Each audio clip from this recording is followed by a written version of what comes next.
اللهم صل على محمد وآل محمد. اعوذ باللہ من الشیطان اللعین الرجیم. بسم اللہ الرحمن الرحیم. رب اشرح لی صدری ویسر لی امری واحلل عقدۃ من لسانی یفقهوا قولی. ان اللہ وملائکتہ یصلون علی النبی یا ایھا الذین آمنوا صلوا علیہ وسلموا تسلیما.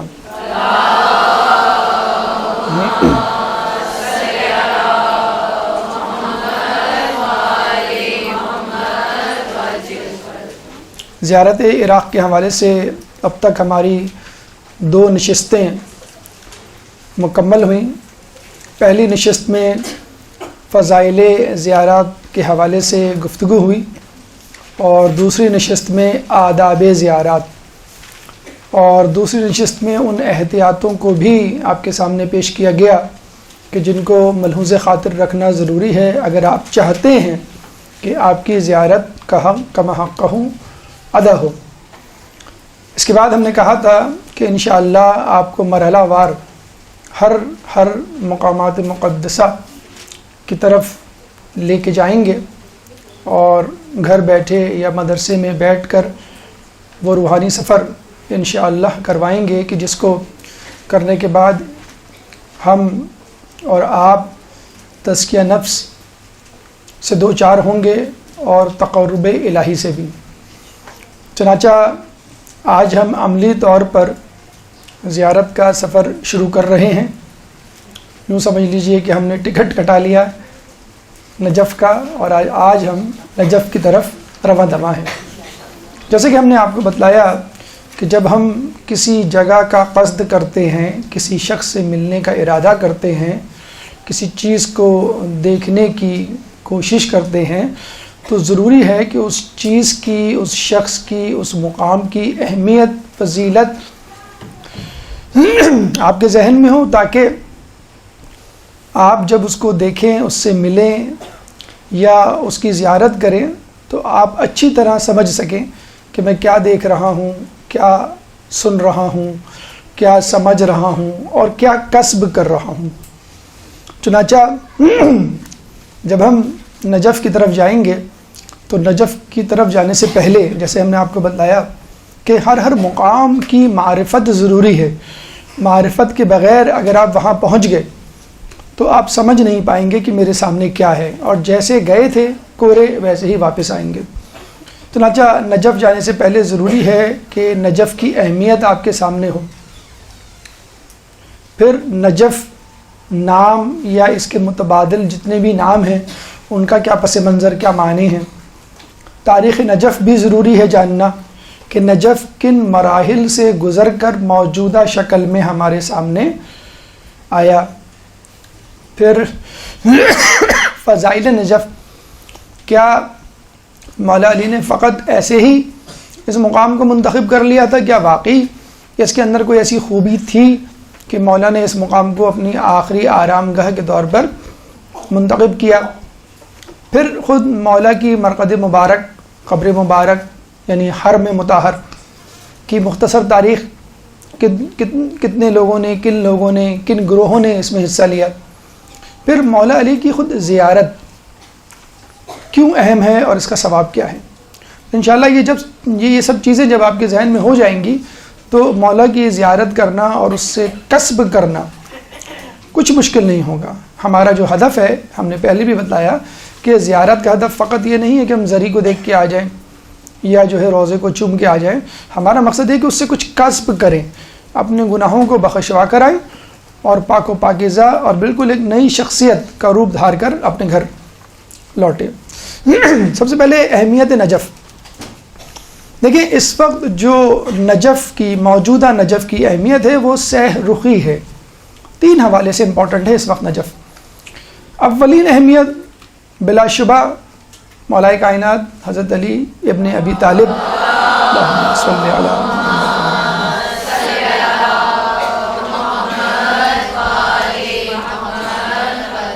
کی آخری آرام گاہ کے طور پہ ہے. مولا علی کی قبر مبارک وہاں نہ ہوتی تو نجف نہ ہوتا. شاید ہم میں سے کئی لوگ نجف کو جانتے بھی نہ. مولا علی نے جب وہاں پہ دفن ہونے کا ارادہ کیا، جب وہاں ان کی تدفین ہوئی، جب وہاں ان کے مزار مبارک بنا، حرم بنا، تو پھر اس شہر کی اہمیت ہو گئی۔ اس سے پہلے نجف کو کوئی نہیں جانتا تھا۔ اسی طرح ہم دیکھتے ہیں کہ مدینے کو رسول اللہ کے آنے سے پہلے کوئی نہیں جانتا تھا، فقط یثرب تھا، مدینۃ النبی ہو گیا۔ کربلا کو مولا حسین کے آنے سے پہلے کوئی نہیں جانتا تھا، جب وہ آئے تو کربلا معلی ہو گیا۔ اس طرح نجف تھا فقط، اور جب مولا کی وہاں تدفین ہوئی، آخری آرام گاہ قرار پائی، تو وہ نجف اشرف بن گیا۔ تو سب سے پہلی، سب سے اہم وجہ نجف اشرف کے مشرف ہونے کی، اہم ہونے کی اور مشہور ہونے کی خود مولا علی کی آرام گاہ ہے۔ دوسری ایک اہم وجہ حوضہ علمیہ، جو کہ پہلی وجہ سے مربوط ہے۔ اگر مولا علی کی وہاں پہ آخری آرام گاہ نہ ہوتی تو شاید حوضہ علمیہ نجف بھی نہ ہوتا، لیکن خود حوضہ علمیہ ایک اہمیت اختیار کرتا جا رہا ہے اور اس نجف اشرف کو 4 چاند لگا رہا ہے۔ دیکھا جائے تو نجف اشرف کا حوضہ قم سے پہلے بنا، نمبر 1۔ نمبر 2، اس وقت قم کا موجودہ مدرسہ حوضہ علمیہ بذات خود نجف کا مرہون منت ہے، یعنی وہاں جتنے بھی مجتہدین مراجعین ہیں وہ نجف ہی سے ہو کر آئے ہیں۔ جب نجف کا حوضہ اجڑا تھا تو وہاں سے لوگوں نے ہجرت کی تھی اور قم گئے تھے، اور پھر قم سے پھر واپس بھی آ کے لوگوں نے اس کی خدمت کی۔ اس وقت بھی حوضہ علمیہ قم کے جتنے بھی مجتہدین مراجعین ڈائریکٹلی انڈائریکٹلی آیت اللہ خوئی کے شاگرد مانے جاتے ہیں، جو کہ حوضہ علمیہ نجف کے رہائشی تھے، اور یہاں پر وہ درس و تدریس اور درس خارج دیا کرتے تھے۔ اس وقت حوضہ علمیہ نجف یوں سمجھ لیجئے ایک اپنی دوسری زندگی پا رہا ہے، اجڑنے کے بعد دوبارہ اس کو زندگی ملی ہے، اور اب یوں سمجھ لیجئے وہ اپنے جوبن پہ آ رہا ہے اور اپنی پیک پہ جا رہا ہے۔ اس کے بعد جو اہم ترین وجہ ہے نجف اشرف کی اس وقت مشہور ہونے کی، وہ ہے عالمی سیاست کا مرکز۔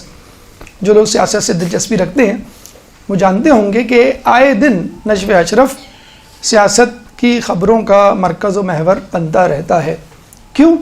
کہ خود عراق مرکز خبر ہے، چنانچہ عراق میں موجود وہ شخصیات جو عراق کی سیاست معاشرت پہ اثر ڈالتی ہیں ان سے ملانا ضروری ہے۔ تو چاہے وہ UN کے بانکی مور ہوں، یا پھر UK یا USA کے پریزیڈنٹ یا منسٹرز ہوں، ہر کوئی اس کوشش میں رہتا ہے کہ کسی طرح آیت اللہ نظمہ علی سیستانی یا دیگر مراجعین سے روابط رکھے جائیں، تاکہ ان کے مزاج و طبیعت کو سمجھتے ہوئے عراق سے متعلق اپنی پالیسی کو ترتیب دیا جائے اور اس کے بعد عراق میں کوئی اقدام کیا جائے۔ اور الحمدللہ آیت اللہ سیستانی کی رہنمائی میں اور دیگر مراجعین کے ٹیم ورک کی وجہ سے بدستور روز بروز ماشاءاللہ کامیابیاں حاصل ہو رہی ہیں، دنیا تشیع کو تقویت مل رہی ہے، اور عراق کی بدولت پوری دنیا میں تشیع کو ایک عزت اور احترام کی نگاہ سے دیکھا جا رہا ہے۔ تو یہ سہ رخی اہمیت ہے، عراق کی سہ رخی اہمیت ہے نجف کی، کہ جس کی وجہ سے اس وقت نجف اشرف جو ہے پوری دنیا میں ایک مشہور و معروف شہر ہے۔ جیسے ہم نے بتایا کہ جب آپ کسی چیز، کسی شخص یا کسی جگہ کو دیکھتے ہیں، سنتے ہیں اس کے بارے میں، تو پہلی چیز جس سے آپ کا سامنا ہوتا ہے وہ اس کا نام ہے۔ اگر مطلب کسی شخص سے ملنا ہے تو اس کا نام آپ کے ذہن میں پہلے آئے گا، پھر باقی اس کے خصائص، اسی طرح جگہ، اسی طرح چیز۔ تو جب ہم نام کو سمجھ لیں تو بہت سارے مسائل مقدماتی طور پہ، بہت ساری تشریحات مقدماتی طور پہ حل ہو جاتی ہیں۔ یعنی نجف کیوں نجف کہلاتا ہے، یا اس کے جو دیگر نام ہیں ان کی وجوہات، پس منظر کیا ہے، اگر وہ جان جائیں تو انشاءاللہ نجف کے حوالے سے کافی معلومات آپ کو مل جائے، اور پھر نجف کے مزاج کو، نجف کی تاریخ کو، نجف کے موجودہ حالات کو سمجھنے میں آپ کو چندہ دشواری نہیں ہوگی۔ خود نجف کے علاوہ نجف کے 14 نام ہیں۔ نجف کے علاوہ خود نجف کے 14 سے زیادہ نام مرکوز مذکور و منقول ہیں کتابوں میں. آئیے دیکھتے ہیں ان ناموں کے بیک گراؤنڈ، پس منظر، معنی اور تشریحات کیا ہیں. خود پہلے نجف کو ہم لے لیتے ہیں. نجف ایک کمپاؤنڈ ورڈ ہے، مرکب لفظ ہے جو کہ بنا ہے نی اور جف سے. نی اس دریا کا نام تھا کہ جو نجف میں کبھی بہا کرتا تھا، لیکن بعد میں وہ خشک ہو گیا. جب وہ خشک ہو گیا تو لوگ اکثر اس طرح اس کو یاد کیا کرتے تھے کہ نی جو جف ہو گیا، دریائے نی جو خشک ہو گیا، تو نی جف نام پکارا جانے لگا اس دریا کا، اور آہستہ آہستہ وہ نجف بن گیا. نجف ایک اور حوالے سے کہا جاتا ہے منجوف سے نکلا ہے. منجوف کا متبادل لفظ اردو میں ٹیلا ہے. ٹیلا یا سنڈیون کہ جو تھوڑا سا سطح مرتفع پہ واقع ہوتا ہے، بلندی پہ واقع ہوتا ہے، اور ظاہر سی بات ہے جو چیز سطح زمین سے اوپر ہو وہاں پانی نہیں پہنچ سکتا. اگر اس کے آس پاس پانی جمع ہوگا تو وہ ٹیلے پہ نہیں پہنچ سکے گا. مطلب بارش ہوگی، آپ نے دیکھا ہوگا آپ کے گھر کی جو منڈیر ہوتی ہے اس پہ پانی نہیں آتا، سڑک پہ ہوتا ہے. تو منجوف سطح مرتفع، بلند جگہ، پلیٹو، اس جگہ اس چیز کو کہتے ہیں کہ جہاں پر پانی پہنچ نہ سکے. تو نجف ابھی بھی اور پہلے بھی سمندر سے 70 میٹر بلند ہے. اگر ہم 3 میٹر کی ایک منزلہ عمارت مان لیں تو یہ کتنی منزلہ عمارت بن جائیں گی؟ 20 منزلہ سے اوپر. سطح سمندر سے نجف 20 منزلہ اوپر ہے. تو ظاہر سی بات ہے کہ اگر یہاں پہ دریا آتا ہے، پانی آتا ہے، تو وہ نجف کے اوپر نہیں آ پائے گا. تو منجوف کہتے ہیں ایک ایسے ٹیلے، ایک ایسے چبوترے کو، ایک ایسی سطح مرتفع کو جو زمین سے بلند ہو اور جہاں پہ پانی نہ پہنچ سکے. تو جب بھی پانی یہاں پر آتا، بارش ہوتی مثلا، یا دریا کا فرات کا رخ یا اس سے کوئی نہر لی جاتی اور اس طرف چھوڑی جاتی تو وہ آس پاس رہتی، لیکن نجف شہر کے اوپر نہیں آ پاتی، اس لیے اس کو نجف کہا جاتا ہے. یہ ایک نام ہو گیا نجف کا. بیک گراؤنڈ 2 حوالے سے نام ایک نجف. نجف کا ایک نام ہے مشہد. مشہد کہتے ہیں گروہ، مجمع کو. ایران میں مشہد بھی اسی نام سے ہے، اور وہ مشہد مقدس امام علی رضا ہے. یہ مشہد مقدس اللہم صلی علی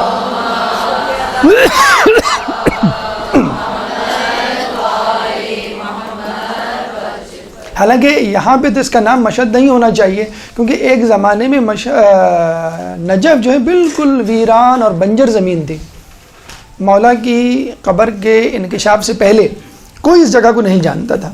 لیکن اب دیکھیں 60 ملین 60 لاکھ یعنی 6 ملین سے زیادہ اس کی جو ہے وہ آبادی تجاوز کر چکی ہے. کوئی یقین نہیں کر سکتا ہوگا اس زمانے میں جب اس کا نام و نشان نہیں تھا، ایک بنجر زمین تھی اور مولا کی قبر کا انکشاف وہاں پہ نہیں ہوا تھا، یا اس سے پہلے کہ ایک زمانہ ایسا آئے گا جہاں جب اس شہر کی آبادی اتنی ہو جائے گی.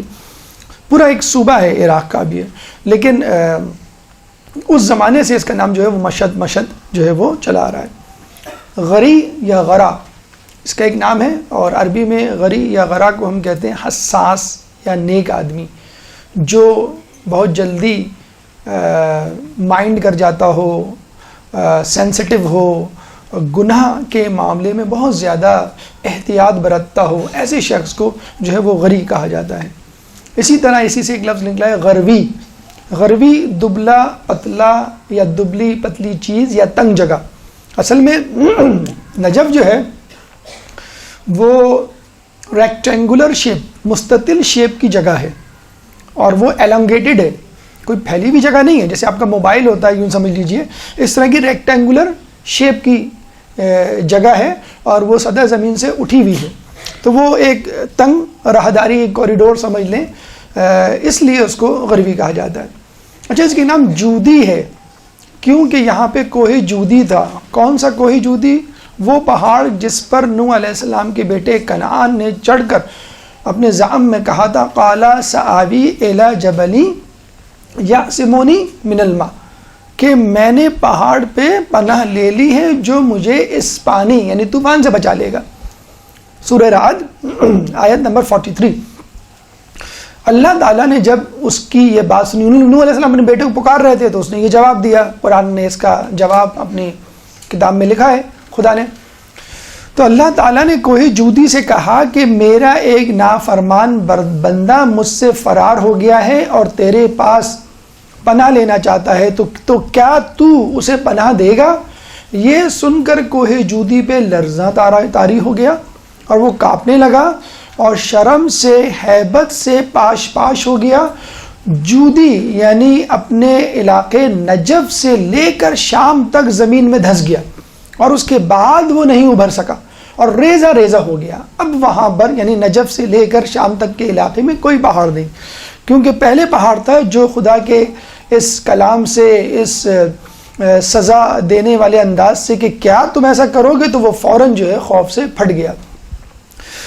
اس لیے اس جگہ کو جو ہے وہ جودی بھی کہا جاتا ہے.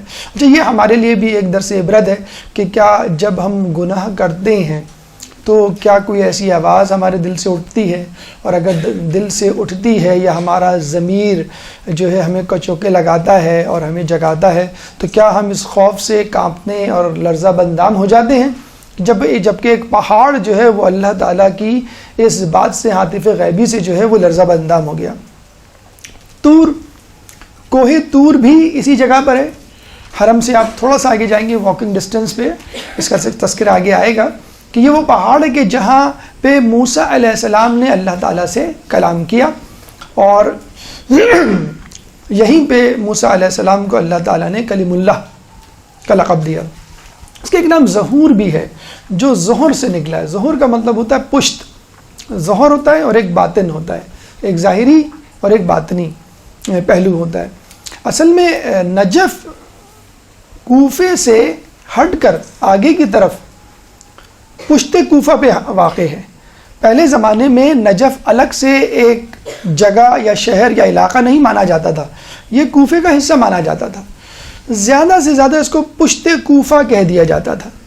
جب بھی اس کا نام آتا تو لوگ کہتے پشت کوفہ، یعنی کوفہ کے پچھواڑا، کوفے کے پیچھے. اور روایتوں میں بھی کئی جگہوں پہ پشت کوفہ کا نام آیا ہے. تو پشت کوفہ کی وجہ سے اس کا نام ایک ظہور بھی ہے، اور یہ ظہر سے نکلا ہے. اور یہ بیسیکلی اگر آپ دیکھ، جیسے بھی اپنے نام نے بتایا، یہ شیپ یاد رکھیں، اس کی ریکٹینگولر شیپ ہے اور ابھری بھی ہے. تو ریکٹینگولر شیپ ابھری بھی ہو تو لگتا ہے کہ کسی کی پیٹھ ہے یا کسی کا کم نکلا ہوا پیچھے سے. تو کوفہ ایک سر سمجھ لیجیے آپ، اور اس کے بعد اس کا ظہر، اس کا ظاہری یا پیٹھ والا حصہ، اس لیے اس کو ظہور بھی کہتے ہیں. ربوہ، تنگ جگہ کو کہتے ہیں. ہمارے یہاں جو سانس کی بیماری ہوتی ہے جسے دمہ کہتے ہیں انگلش میں، جس کو ایزما کہتے ہیں، اس میں سانس کی نالی ٹریکیا اور برونکائی تنگ ہو جاتے ہیں، اس سے سیٹی جیسی آواز بھی نکلتی ہے. اس کو عربی میں کہتے ہیں ربو، انگلش میں کہتے ہیں ایزما، اردو میں کہتے ہیں دمہ. تو اسی حوالے سے اس کا نام ربوہ ہے، کیونکہ یہ جگہ تنگ ہے اور ایلونگیٹڈ ہے، تھوڑی سی طولانی ہے، ٹیوب شکل کی آپ جسے کہتے ہیں، اس وجہ سے اس کا نام ربوہ ہے. ایک ویسے ربوہ لاہور کے قریب بھی ہے جو قادیانیوں کا مرکز ہے. بہرحال یہاں پہ ربوہ کہنے کی جگہ تنگ ہونا اور ایلونگیٹڈ، طویل ہونا. ایک اس کا نام ہے بانقیہ.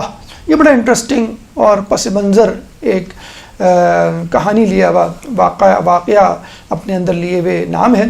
بیسیکلی ہوا کیا تھا کہ ابراہیم علیہ السلام جب اپنے زمانے میں اس نجف اشرف سے گزرے.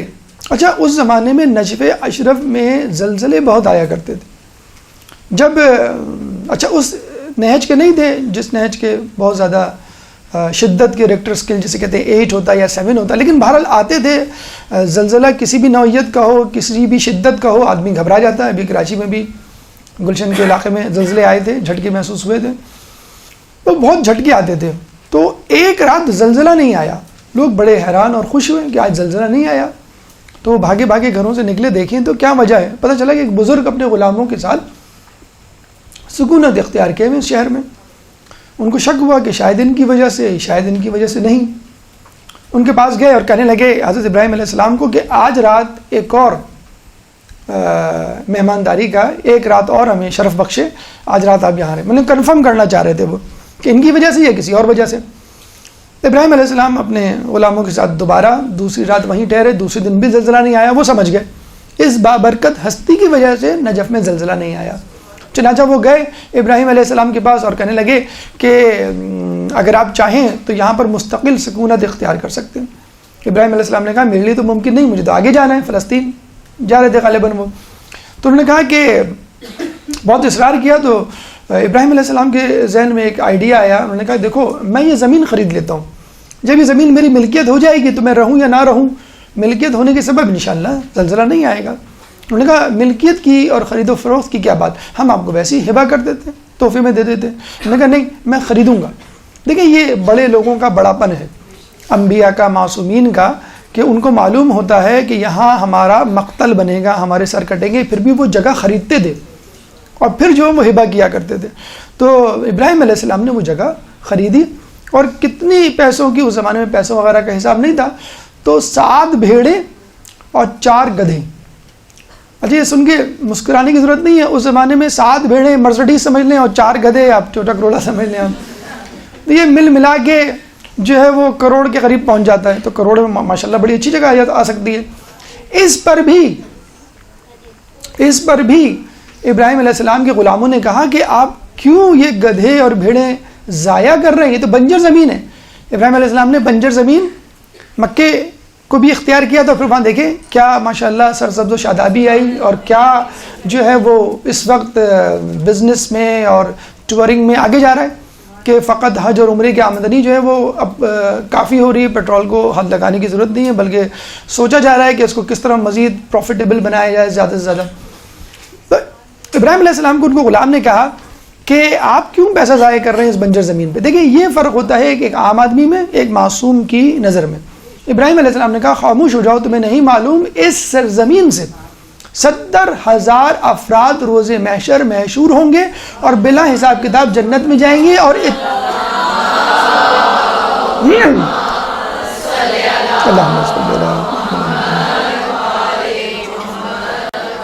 درود تو آپ کو اب پڑھنا چاہیے، اور 70,000 افراد بلا حساب کتاب جنت میں جائیں گے، اور اتنے ہی ہر ایک اتنے ہی افراد کو اپنے ساتھ جنت میں لے کے جائے گا۔ اللہم صلی علی محمد۔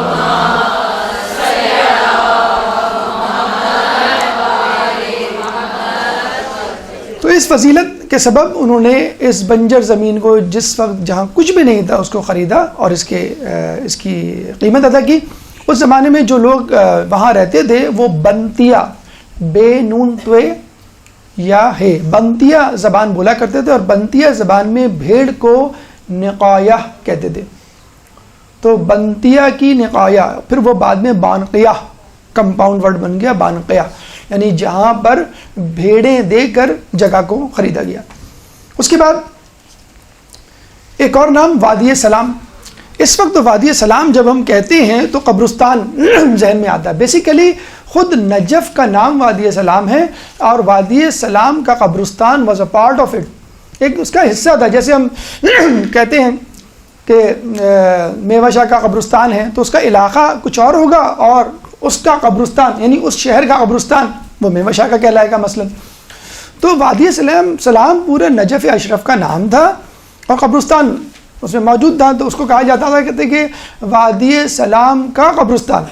لیکن جب نجف ایک الگ حیثیت میں مولا علی کی مرقد اور حرم مطہر کے حوالے سے مشہور ہوا، تو وادی سلام کا نام قبرستان سے مخصوص ہو گیا، اور باقی شہر کو جو ہے وہ نیجف یا نجف کہا جانے لگا، ورنہ اس پورے علاقے کا نام پہلے وادی سلام تھا۔ یہ بھی یاد رہے کہ پہلے زمانے میں یہاں پر مسلمانوں کی نہیں، کرسچنز کی، عیسائیوں کی قبریں ہوا کرتی تھیں، اور ابھی بھی کئی قبریں کھودتے ہوئے صلیب نکلتی ہے کہ وہ جو پہلے زمانے کے اسلام سے پہلے یہاں پہ ایک حیرہ شہر ہوتا تھا اس کے قریب، وہاں پہ عیسائی رہا کرتے تھے۔ تو مولا علی کی تدفین کے بعد، پھر اسلام کے آنے کے بعد، مسلمانوں کی رہائش کے بعد، اب جو ہے وہ عیسائی یہاں پر موجود نہیں ہیں۔ ایک نام اس کا لسان ہے، آسان ہے سمجھنا، کیونکہ لسان یعنی زبان بھی ریکٹینگل شیپ کی ہوتی ہے اور ابھری ہوئی ہوتی ہے، ایگزیکٹلی اسی شیپ کا نجف بھی ہے، یعنی ریکٹینگل مستطیل شیپ کا ہے اور تھوڑا سا ابھرا ہوا ہے۔ ایک نام ہے حیرہ۔ حیرہ اسلام سے پہلے بہت ہی خوبصورت، بہت ہی خوشحال، ترقی یافتہ شہر تھا۔ جیسے آپ سمجھ لیں ایک زمانے میں بغداد ہوا کرتا تھا، یہ آج کل ہم جو بڑے بڑے شہر ہیں، پیرس ہے، لندن ہے، نیو یارک ہے، بامبے ہے یا دبئی ہے، ان شہروں ان جگہوں کو ہم لے لیں تو اتنا خوبصورت شہر تھا کہ جو بھی جاتا تھا وہ حیران ہوئے بغیر نہیں رہ سکتا تھا. جب بھی اس سے پوچھا جاتا وہ کہتا تھا کہ بھئی بڑا ہی حیران کن. اچھا عجیب بات یہ ہے کہ نجف کی اس زمانے میں کوئی قدر و قیمت نہیں تھی. اگر کوئی پوچھتا بھی تھا نجف کہاں ہے تو وہ کہتے تھے یہ وہ علاقہ ہے جو حیرہ کے رستے میں پڑتا ہے. جیسے ہم کہتے ہیں نا کہ پنڈی کی اہمیت اسلام آباد کی وجہ سے ہے، ورنہ پنڈی میں کوئی خاص ایسی چیزیں نہیں ہیں، جگہ ہی نہیں ہے. تو نجف کی نعوذ باللہ اس وقت حیثیت یہ تھی کہ اس لیے لوگوں کی زبان پہ آتا تھا کیونکہ حیرہ کے ساتھ ہوا کرتا تھا. اب جو ہے لوگ حیرہ کو نہیں جانتے، نجف کو جانتے. براسا یا براسا، مسجد براسا بھی آپ نے سنی ہوگی. براسا کہتے ہیں بیرونی جگہ کو، خارجی جگہ کو. جیسے ہم نے آپ کو بتایا basically it was a part of Kufa, تو کوفے کا باہر کا حصہ یہ کہلاتا تھا. تو جب بھی اس کا نام آتا تھا تو پشت کوفہ یا بیرونی کوفہ یا خارج از کوفہ کہا جاتا تھا. اس لیے اس کا نام براسا پڑ گیا کہ یہ کوفے کے باہر کا حصہ ہے یا پشت کوفہ ہے. ایک نام ہے اس کا حوار. حوار کہتے ہیں مباحثے کو، ڈائلاگس کو، مجادلے کو یا مقابلے کو. اور اس کی وجہ یوں بیان کی جاتی ہے کہ نجف میں اکثر تاریخ یہ بتاتی ہے کشت و خون کا بازار گرم رہا ہے اور کئی حملہ آور فوجوں نے اس پہ حملہ کیا ہے فقط شیعہ دشمنی میں. جس طرح کوفہ قتل و غارت کا بازار رہا ہے، دیکھا جائے تو پورا عراق ہی اپنی ہسٹری کے اعتبار سے جنگ و جدل کا مرکز رہا ہے. تو حوار اس کا ایک نام تھا. حد العذرا، عذرا معذرت کو کہتے ہیں، غالباً اس کا نام یوں ہے کہ یہاں پر انسان اپنے گناہوں کا اقرار کر کے خدا سے معذرت طلب کرتا ہے اور مولا کی شفاعت کے ذریعے اپنے گناہوں کو یہاں پا کر دھوتا ہے. تو یہ تمام نام نجف اشرف کے علاوہ، نجف کے علاوہ 14 یا اس سے زیادہ. اس سے آپ کو کافی بہتر طور پہ ایک اجمالی خاکہ ذہن میں آ گیا ہوگا کہ نجف کی اپنے طور پہ کیا اہمیت ہے. فضیلت سے ہٹ کر فقط تاریخ نجف ہم دیکھ لیتے ہیں کہ نجف قرون اولا یا قبل از تاریخ سے لے کر اب تک کن کن ادوار سے گزرا. لیکن نجف کی تاریخ سے پہلے ضروری ہے اس ملک کی تاریخ کو سمجھا جائے کہ جہاں پر نجف موجود ہے، کیونکہ جو اس ملک کی تاریخ ہوگی وہی نجف کی تاریخ ہوگی، یا کم از کم نجف کی تاریخ میں اس ملک کی تاریخ کا کچھ سایہ جو ہے وہ جھلکے گا. تو عراق کا جو پرانا نام ہے جہاں پہ یہ نجف موجود ہے، عراق کے 18 صوبے ہیں، Najaf is one of them. 18 صوبے میں 18 پروونسز میں ایک صوبہ ہے. آپ کا کربلا ایک صوبہ ہے، بغداد ایک صوبہ ہے، اسی طرح نجف بھی ایک صوبہ ہے. تو عراق کا جو پرانا نام ہے میسوپوٹیمیا. اگر اپنی ہسٹری کی بکس میں آپ پڑھیں، میزو کا مطلب ہوتا ہے بٹوین، مڈل. آپ نے بیالوجی میں پڑھا ہوگا اسکن کی جو لیئرز ہوتی ہیں، ایکٹوڈرم، میزوڈرم، اینڈوڈرم. ایکٹوڈرم اوپر والی لیئر، میزوڈرم بیچ والی، اور اینڈوڈرم ان سائڈ انر لیئر. تو میزوڈرم بٹوین. اس کا پوٹیمیا کا مطلب ہوتا ہے نہر. دو نہر پوٹیمیا، ورنہ پوٹیم. ملک بین النہرین، یہ وہ جگہ جو دو نہروں، دو دریاؤں کے درمیان ہو. کلفٹن میں بھی ایک دو دریا ہے. تو یہ دو دریا تھے، دجلہ اور فرات. دجلہ کو انگلش میں ہم کہتے ہیں ٹگریس اور فرات کو ہم کہتے ہیں یوفریٹ. یہ دونوں دریا خلیج فارس سے نکلتے پورے عراق میں بہتے ہوئے چلے جاتے. ایک جو ہے وہ ترکی چلا جاتا ہے، ایک جو ہے وہ سیریا چلا جاتا ہے. لیکن اس پورے سیلان میں، اس پورے بہاؤ میں، اس پورے فلو میں پورے عراق کو سرسبز کرتے ہوئے جاتے. اور یہی وجہ ہے کہ عراق میں تہذیب کی ہمیشہ سے فراوانی رہی ہے. اچھا، اکثر لوگ پوچھتے ہیں کہ انبیاء عرب ممالک میں کیوں آئے، انبیاء ایشیا کی طرف کیوں آئے، انبیاء وہاں کیوں نہیں آئے. تو یہ بات ذہن میں رکھیں کہ جو کینیڈا، امریکہ ہیں، یہ 1 صدی 2 صدی پہلے تھے ہی نہیں. امریکہ 2 صدیوں پہلے نہیں تھا. 50 صدی پہلے تو یہ مشہور ہوا ہے. کینیڈا اب کہیں جا کے آباد ہوا ہے، اس کو ہم پاکستانیوں نے آباد کیا ہے دیکھا جائے تو. تو یہ علاقے ایسے تھے ہی نہیں. ایکسٹریمز ویدر، ایکسٹریم ٹیمپریچر کے علاقے ہیں یہ، وہ رہنے والے علاقے نہیں ہیں. اب ان کو آپشن دیا جائے پاکستان میں وہ کمفرٹس پیدا کر دی جائیں، فوراً بھاگ کے یہاں پہ آ جائیں گے. جو کراچی کا جو ٹیمپریچر ہے وہ تو دنیا میں آئیڈیل ترین ٹیمپریچرز میں شمار ہوتا ہے کہ نہ سردیوں میں زیادہ سردی نہ گرمیوں میں زیادہ گرمی. تو یہ بات ہمیشہ یاد رکھیں، اگر آپ ہسٹری کا وہ مطالعہ کریں تو جتنی بھی تہذیبیں ہیں، سویلائزیشنز ہیں، وہ دریاؤں کے کنارے پھلی پھولی یا سمندر کے کنارے. اور اس وقت بھی دنیا میں آپ پراپرٹی ایجنٹس کے پاس چلے جائیں، دنیا میں جو شہر سمندر یا دریا کے کنارے ہیں اس کی ویلیو زیادہ ہے. جیسے کراچی میں بھی سی ویو، اسی طرح بامبے، اسی طرح جدہ، یہ جتنے بھی شہر جو بارڈرز پہ ہیں سمندر کی یا دریاؤں کی، اسپیشلی دریاؤں کے ساحلوں پر واقع ہونے والے علاقوں کی قیمت اور زیادہ ہوتی ہے. کیوں؟ کہ سمندر کا پانی پینے کے قابل نہیں ہوتا، دریا کا پانی پینے کے قابل ہوتا ہے. آپ نے مچھلی والے سے بھی یہ سنا ہوگا کہ دریا کی مچھلی ہے، میٹھے پانی کی مچھلی ہے، یہ زیادہ ٹیسٹی ہوتی ہے، یقیناً وہ زیادہ ٹیسٹی ہوتی ہے. تو دریا کے قریب رہنے والی تہذیبیں زیادہ پھلتی پھولتی ہیں بنسبت پہاڑی اور صحرائی علاقوں میں. یہ بھی میں ایک عجیب بات بتلا دوں کہ آیوڈین ہوتا ہے سمندر میں اور پانی میں، جس کی وجہ سے میٹابولزم زیادہ بہتر ہوتا ہے، تھائرائڈ گلینڈ زیادہ ڈیولپ ہوتا ہے. سو صحرائی علاقوں میں رہنے والے، پہاڑی علاقوں میں رہنے والے اتنے آئی کیو لیول کے مالک نہیں ہوتے جتنا دریا سمندر کے قریب رہنے والے لوگ آئی کیو کے مالک ہوتے ہیں. بہرحال تو ان دو دریاؤں کی وجہ سے یہ تہذیب پھلی پوری. تو اس میں نعوذ باللہ یہ کوئی فالٹ نہیں ہے، اللہ کا قصور نہیں کہ اللہ نے نبی یہاں کیوں بھیجے. بھائی جہاں آبادی ہوگی اللہ وہیں پہ تو نبی بھیجے گا. جہاں زیادہ آبادی ہوگی وہیں تو مسجد بنے گی، وہیں پہ اسکول کھلیں گے، وہیں پہ پارک بنیں گے، تمام چیزیں وہیں پہ ہوں گی جہاں آبادی ہوں گی. جہاں چند لوگ ہوں گے وہاں اس کی باری بعد میں آئے گی جب یہ کمپلیٹ ہو جائے گا. تو اس لیے عراق جو ہے وہ اس زمانے سے تہذیب کا مرکز تھا. میں آپ کو بتاؤں، آپ نے ہسٹری کی بک میں پڑھا ہوگا بابل کی تہذیبیں، ابراہیم علیہ السلام کے زمانے کی بات ہے یہ، اور اس سے بھی پہلے بیبیلونین سٹیز آپ نے پڑھے ہوں گے.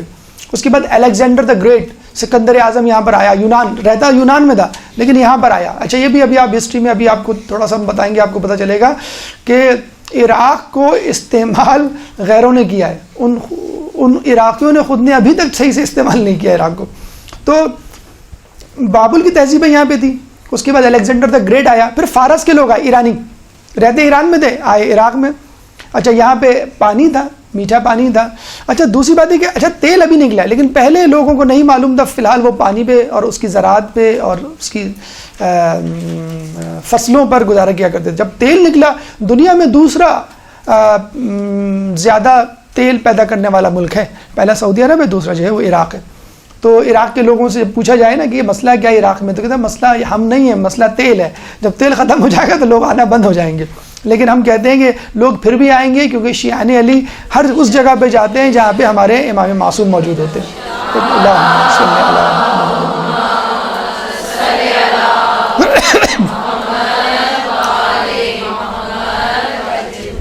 تو پہلے جو ہے وہ بابل کی تہذیبیں، پھر الیگزینڈر گریٹ، سکندر اعظم آیا، اس نے دارالخلافہ بنایا، پھر فارس نے. اس کے بعد مسلمانوں نے یہاں پر ریڈ کیا اور اس پہ قبضہ کیا اور ان کو اپنی سلطنت میں شامل کیا. اس کے بعد بنو امیہ نے اس کی طرف توجہ نہیں دی، بنو عباس نے اس کی طرف توجہ دی کہ یہ زرخیز علاقہ ہے، پانی ہے، اس کو جو ہے وہ ڈیولپ کرنا چاہیے. تو آپ نے سنا ہوگا گولڈن پیریڈ آف مسلمس، آپ کبھی ہسٹری پڑھیں تو یہ وہ دور تھا جب بغداد اپنے عروج پہ تھا. یعنی بالکل بغداد ایسے جیسے نیو یارک، یہ سیریا کا قافلہ جا رہا تھا نا، نیو یارک اس کو روک لیا گیا، ٹرمپ نے منع کر دیا. تو زمانے میں یورپ سے قافلے جایا کرتے تھے، بغداد ہمیں نیشنلٹی دے دو. جو گولڈن پیریڈ ہوا کرتا تھا، بہت تعمیر اور بہت ترقی، بہت خوشحالی ہوا کرتی تھی. تو اس وقت انہوں نے توجہ دی. لیکن یہ بات ہم پھر بھی بتلا دیں کہ ہمارے نزدیک خوشحالی ترقی کوئی معنی نہیں رکھتی کہ اگر ہمارے معصوم اور اللہ کے منتخب کردہ بندوں کو تھوڑی سی بھی تکلیف ہو جائے، ان کو سوئی بھی چپ جائے، تو ہم کہیں گے وہ دور سیاہ ترین دور تھا. تو بہرحال یہاں پہ جو ہے انہوں نے توجہ دی. عباسی خلیفہ جب گئے تو پھر منگولز نے اٹیک کیا، اور یہ تھا تقریباً 6 صدی عیسوی میں، 6 صدی عیسوی میں منگولز نے اٹیک کیا. منگولز کے بعد 12ویں صدی میں عثمانیہ خلافت قائم ہوئی، جس میں اس نے عراق کو بھی، اور یہ تھے ترک زیادہ تر. اچھا جتنی تہذیبیں پہلے کہیں کہیں حکومت کر چکی ہیں، اس وقت انٹرنیشنل پالیٹکس میں وہ بہت آگے نظر آتی ہیں. ترکی آپ کو اس طرح کیوں اچھلتا ہوا نظر آتا ہے؟ ایک زمانے میں ترکی کی سلطنت عثمانیہ تھی. خلافت عثمانیہ کو بچانے کے لیے ہم لوگوں نے کتنی قربانیاں دیں یہاں پہ پاکستان میں, انڈیا میں. تو فارس ایران جو ہے کیوں اتنی گریٹ ایک رہی ہے سویلائزیشن, اس وجہ سے. عراق ہے, پھر دوسرے اقوام ہیں. تو سلطنت عثمانیہ 12ویں صدی میں رہی, اور سلطنت عثمانیہ کا جو زوال ہوا وہ فرسٹ ورلڈ وار میں ہوا. جب فرسٹ ورلڈ وار ہوئی تو سلطنت عثمانیہ جو ہے وہ ہاتھ سے چلی گئی, خود ہی ختم ہو گئی, اور اس کی جگہ فرانس اور برٹن نے لے لی. اب ان کی باری تھی, انہوں نے خوب خون چوسا. خون کیا چوسا؟ تیل چوسا, اور خوب ڈبے بھر بھر کے جو ہے وہ لے گئے. برطانیہ کی کمپنیز اور فرانس کی کمپنیز خوب بےخوب بنایا یہاں کے لوگوں کو. پھر جب سیکنڈ ورلڈ وار ہوئی تو امریکہ نے کہا اب ہماری بیٹنگ ہے, اب ہماری باری ہے, اب آپ جائیں. امریکہ نے وہاں پہ جو ہے ٹرک کے ٹرک بھرے, اور اس کے پیچھے لکھا ہوتا تھا ڈرنکیبل واٹر یا dirty water not for drink, کہ کوئی اس کی طرف دیکھی بھی نہیں. تیل کے کنٹینرز پہ واٹر کے جو ہے لیبلز لگا لگا کے. ابھی بھی عراق میں جو کنسٹرکشن کمپنیز ہیں 90% امریکنز ہیں. 90% وہی ہیں جنہوں نے اس کو تباہ کیا ہے. پہلے آپ نے تباہ کرنے کے لیے اسلحہ دیا یہیں کے لوگوں کو, صدام کو, یہاں کی حکومت کو. اسی امریکہ اور انگلینڈ اور فرانس نے اسلحہ دیا, اور اسی کو تعمیر کرنے کے لیے اینٹیں بھی یہی فراہم کر رہے ہیں. تو پہلے بھی یہ پیسہ لے کر اس کو لوٹ رہے تھے, اب بھی جو ہے وہ پیسے لے کر اس ملک کو لوٹ رہے ہیں. 2003 میں جب صدام کی حکومت واصل جہنم ہوئی, وہ خود واصل جہنم ہوا, اس کو پھانسی ہوئی, پھر کہیں جا کر جو ہے موقع ملا شیعوں کو یہاں پہ آزادانہ سانس لینے کا. 60% آن بورڈ آفیشلی ان کی آبادی ہے. لیکن میری خود ایک عراقی سے بات ہوئی ہے تفصیلی, تو اس نے کہا کہ اس وقت 80% شیعہ ہیں, کیونکہ بہت سارے غیر شیعہ افراد اس کو چھوڑ کے جا چکے ہیں کہ اس ملک میں اب رہا نہیں کچھ. یہاں پہ اربعین پہ کروڑوں کا مجمع, پھر وہ عاشور پہ, پھر جو ہے وہ رجب میں, تو ہم اب یہاں پہ کیا کریں گے. تو اتنا جیسے انچولی لوگ چھوڑ کے چلے جاتے ہیں کہ بھئی یہاں آئے دن مجلسیں ہوتی رہتی ہیں, کیا مسئلہ ہے. تو اب 80% جو ان آفیشیل پاپولیشن ہے وہ 80% جو شیعہ ہیں. اسی لیے پھر دوبارہ جو عالمی پالیٹکس کی جو بساط ہے وہ حرکت میں آ گئی ہے کہ یہ کہیں ملک شیعوں کے ہاتھ میں نہ چلا جائے. پھر مراجعین اکرام کا جو اثر و رسوخ وہ دیکھ رہے ہیں, جو اب تک نظر نہیں آ رہا تھا, اب ایک دم سے دیکھ رہے ہیں کہ ایک حکم پر جو ہے تمام لوگ ہتھیار لے کے, علماء کیا, طالب علم کیا, ایک عام آدمی کیا, ہتھیار لے کے پہنچ جاتا ہے داعش سے لڑنے کے لیے. تو وہ پھر سرگرم ہو گئے کہ بھی ہمیں جو ہے یہ شیعوں سے اس کو لینا ہے. اس لیے اب سازش کی جا رہی ہے اس کو شیعہ, سنی اور کرد 3 حصوں میں تقسیم کیا جائے اور 3 عراق بنائے جائیں. تو یہ آپ نے دیکھا تاریخ تھی عراق کی, خون آشام جو ہے وہ تاریخ تھی کہ جس میں ہر شخص نے آ کے اپنا اپنا حصہ لیا. اس کی جو لوکیشن ہے وہ بھی بڑی پرائم قسم کی لوکیشن ہے. ایک پاکستان کی لوکیشن بہت امپورٹنٹ ہے, بلکہ کبھی انشاءاللہ بات ہوئی تو ہم آپ کو بتائیں گے. پاکستان کی امپورٹنس شاید دنیا میں کسی بھی ملک سے زیادہ ہے. جو لوکیشن ہے ہماری, ہم جن ممالک کے درمیان ہے, جو سمندر ہے, اور اگر ہم تھوڑا سا اپنے بارڈرز کو یوز کر لیں اور صرف آنے جانے کے لیے ٹول ٹیکس لے لیں, تو اس سے ہماری جو ہے وہ خرچہ پانی, ہماری جو انکم ہے اور معیشت ہے وہ سمجھ جائے گی. تو آپ اس میں دیکھ لیں اس کا جو بیک گراؤنڈ ہے, باؤنڈریز ہیں. اوپر نارتھ میں ترکی ہے, نیچے سعودی عرب ہے, رائٹ ہینڈ پہ ایسٹ پہ ایران ہے, ویسٹ پہ جو ہے وہ جارڈن ہے. تو یہ ممالک ان کی اپنی سویلائزیشنز ہیں, فارس کی, ترکی کی, سعودی عرب کی, اور ان کا اپنا اثر و رسوخ رہا ہے. تو ابھی بھی اگر عراق میں کچھ ہوتا ہے تو ان ممالک جو بارڈرز میں ہیں ان کی ایک اپنی حیثیت وہ اثر ڈالتے ہیں.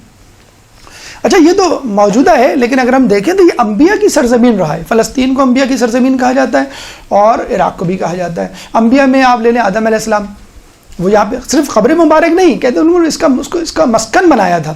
نوح علیہ السلام کی فقط قبر مبارک نہیں ہے, آپ نے دیکھا ہوگا کوفے میں جو کنواں ہے وہیں سے تو پانی نکلا تھا. وہ ایک تو اوپر سے برسا تھا اور ایک زمین سے نکلا تھا, تو وہ وہاں سے نکلا تھا پانی.